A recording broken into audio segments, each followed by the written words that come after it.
Pio Flacus, tulad na nagpuplaan, si Pulong. Nung dadlaan din to kaya lo. Nung dadlaan, planang-plaan, Pio Flacus, di ka mo. Pia, salam, maayong buntag. Good morning to everyone. I would like to give my utmost respect to our very efficient Governor Yvonne Rania-Cagas, Gov. To our very compassionate and caring leader of the province of Davao del Sur, Vice Governor Mark Cagas, Vice Gov.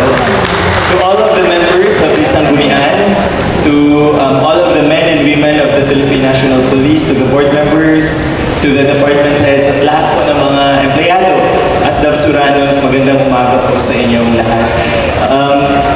My first elective post, ang pinakauna na akong agidaganan ng posisyon was board member of the great province of Davao del Sur. Year 2013 and until 2016, representing the 2nd district of then undivided province of Davao del Sur. No?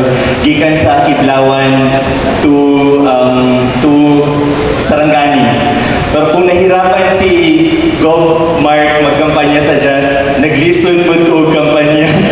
Diri sa Davao del Sur, sa Mutla to Kiblawan to Malalag, grabe kayo. We know how the people of Kiblawan to Malalag loves the Cagas. So, murag nakabalos-balos, yun ka dito. Balusan na ito, grabe.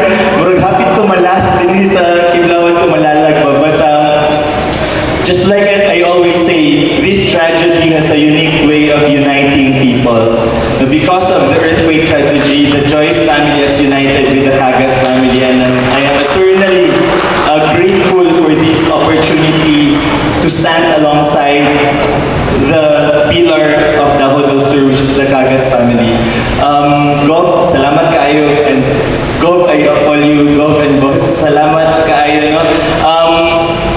2013 to 2016, I had the great honor to serve the great people of Davao del Sur, the Davsuranons. And this morning, what a special privilege, and as Gov. Mark said earlier, it is a lovely day. What a great honor to be standing here as a recipient of the kindness of the people that I used to serve.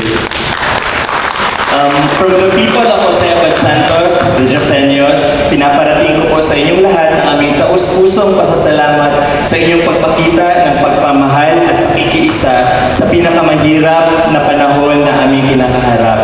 Ang Jose Abad Santos po ay anak ng Davao del Sur, and true to being a parent, the Davao del Sur is now playing its great role as the father and the mother of the municipality of Jose Abad Santos. Maraming salamat po sa inyong lahat. Thank you very much.